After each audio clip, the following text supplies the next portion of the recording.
Hey, it's Mark here with another morning rant. Give me a second here, people, because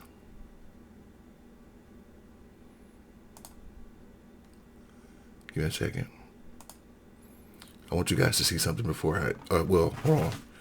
Time on deck. And I had to restart my video. It's 4:57. I had to restart my video because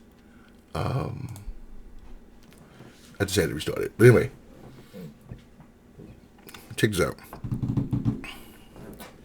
I always begin my videos with, hey, there's a lot going on in the news. And yes, you're right. There's a lot going on in the news. But I want you guys to hear this. Excuse me. Devin Nunes, Representative Devin Nunes from California. He's part of the Gqp, the Retrumplicans. He's leaving Congress. He served in Congress for 10 plus years from California, from a district in California. He was a part of the Russian investigation. He was a chairman of the Russian investigation when Trump was going through the Russian investigation. He was a part of it. That was a part of this investigation when he got some information. He went to the White House, spoke to someone in the White House, runs out, catches a taxi cab, makes a phone call, jumps out of the taxi, and reports some stuff that he presumably got from somewhere else, but it came from the White House. So when the investigation was going on, him as the chairman of the Intel committee or one of those committees, him being a chairman, he had to step aside because his name was inside the Russian investigation. Again, I would say again, I got the book. Trump was not part of the collude. Trump did not collude with Russia in terms of, hey, Russia, help me out. But he did not stop Russia. And he tried to obstruct justice in the Russian investigation. He's guilty of obstructing justice, not of colluding. Now, that would have been easy. Hey, Russia is involved in this. I had nothing to do with it. Here's the evidence. Here's what I did. Here's my stuff. No, he goes out and tries to collude with Russia and he tried to get people fired. He tried to get that Lewandowski guy who wasn't even part of government to go and take a letter to fire the attorney general, his attorney general, Jeff Sessions. It was crazy. But Devin Nunes was a part of that. And he's been on this suing rampage. Anybody that speaks out against Devin Nunes, he sues them for millions of dollars, for ridiculous amounts of money. And he doesn't win these lawsuits, but the lawsuit is not the problem. The problem is getting you in court and tying up your money and getting your money to be spent on lawyers to prove his point. And then once the judge throws it out, he moves on to the next lawsuit. But anyway, he's leaving Congress to become a CEO of a media group. TMTG, Trump Media Technology Group. Now, why is he going to become part of Trump Media Technology Group? Don't know. The man has never run a company. He has no idea how to be a CEO, as far as I know, and he's leaving Congress to do this. But listen to what Rachel Maddow says about this company already before it even gets off the ground.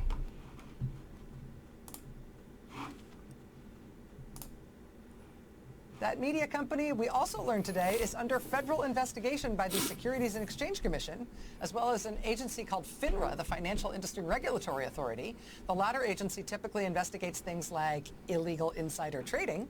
The other agency, the SEC, appears in this case to be investigating whether or not the whole Trump media launch might have been illegally structured as a way to raise hundreds of millions of dollars. So it's already under federal investigation by... And here we have Trump and his buddy, Devin Nunes. Devin Nunes is going to be a part of this company that's already under investigation. He's the CEO of this. He's going to be the CEO effective January of 2022. That's already under investigation. He's moving from Congress to be a part of this company, right? So when this company goes up for investigation with the SEC and FINRA, he can use some of his buddies to try to get evidence moved, to try to get it shuffled, to say, you know, hey, this is Devin Nunes. Remember me? Well, I'm the CEO of TMTG, and we're being investigated by the SEC. You know, do what you can do to try to shuffle this under the table or something like that. Who knows what he's going to do? But there's another thing too. Trump Media Group, you would say, okay, Trump is a billionaire, presumably, allegedly. But he got $1 billion from investors, and no one knows who these investors are. And one thing that you don't do in business, from what I've heard, is you don't use your own money. You never put your own money in it. You always get other people's money to invest. I know, what's his name? The guy that owns Berkshire Hathaway. I can't remember his name. One of the most richest men in America, in the world. Damn, I can't remember his name. But anyway, he owns Berkshire Hathaway Holdings. He got started by investing family members' money. A lot of people gave him money to get started, so he got started using other people's money. A lot of people that get into business, they use other people's money to get involved in business. Okay, so Trump, I guess he used that strategy. I'm gonna get $1 billion from investors. We don't know who these investors are, and start his own media group.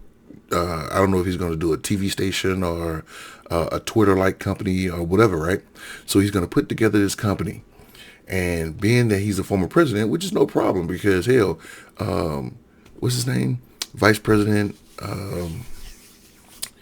Bill Clinton's vice president.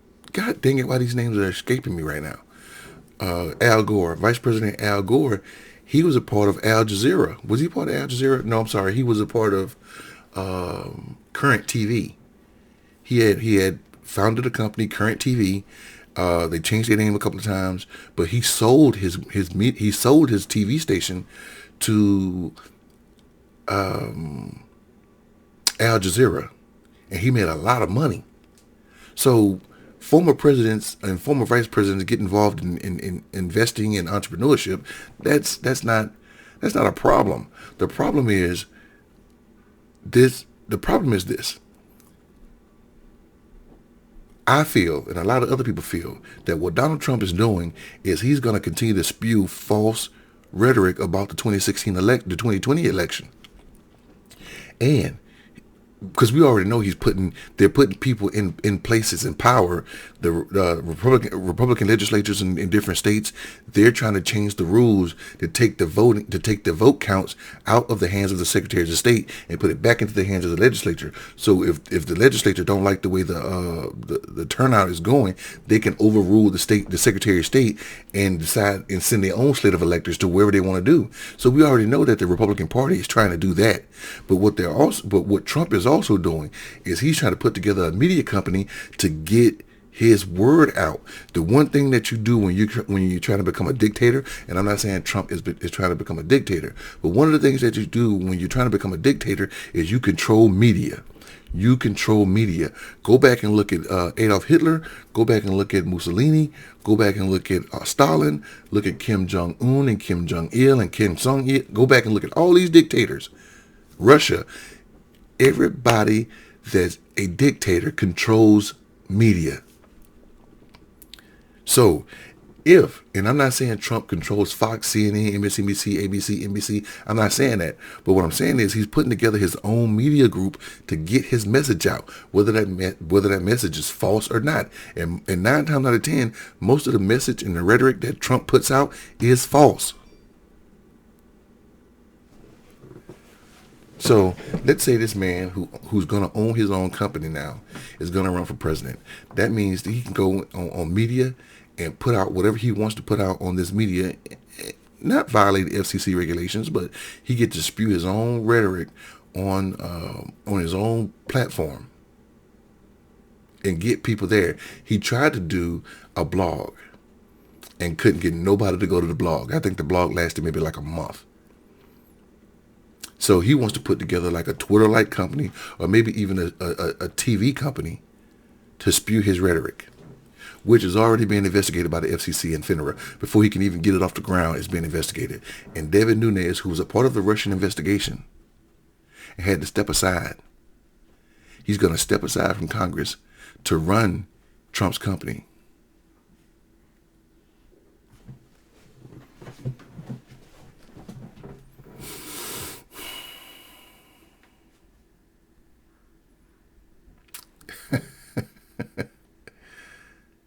And there you have it.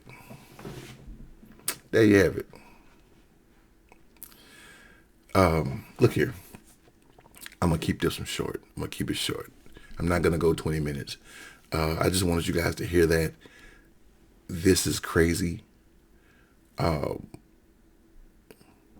know the Southern SPLC, Southern Poverty Law Center, they just put $100 million into voting to try to get people involved in voting. Because the one thing, in the Department of Justice, they're suing Texas in their redistricting because it's unfair. So a lot is going on. Southern Poverty Law Center is trying to get more and more people registered to vote. And this is the funny part about it. Nobody is trying to get people to vote Democrat or Republican. They're just trying to get people signed up to vote. But Republicans know and understand that the more people that register to vote are probably going to register Democrat and probably going to vote Democrat, and they're going to lose. So what they're trying to do is change the rules to where, and restructure districts to where no matter how great a demographic vote, they can still lose. So you can have a district. I showed you those weird districts and how they're all over the place. Well, no matter how much Democrats in a certain district vote, they can vote 89% in a certain district, but they'll still lose because all their votes are concentrated in one area. That means everybody that votes for this one congressman, he's going to win, but all those votes are concentrated in one district. So in another district, you can have 5 Republicans on a council and 1 Democrat. That's the way they're restructuring these districts. And the Department of Justice is suing Texas already because of the way they restructured their districts. So, and the reason why they're restructuring their districts like this is because Chief Justice Roberts, gutted part of the 1964-65 Voting Rights Act to where the federal government is out of trying to curtail this kind of behavior. And once he gutted that right, or that act, or that law, once he gutted it, states all across the country have been trying to cheat the system. Republicans all across the country have been trying to cheat the system and not make elections fair. So like I said, a lot is going on in the news, but I wanted you guys to hear this because it's going to get crazy. 2022 is right around the corner, and that's an election year. That's a midterm election year. Republicans may take control of the House and Senate, and who knows what's going to happen. So let me go. I know my kids are up right now, and I know they're going to come down here and start making noise. So, hey, today's Tuesday. Have a great day. Try to have a great week, and I will see you guys on the next one, all right? Y'all take care. I'm out.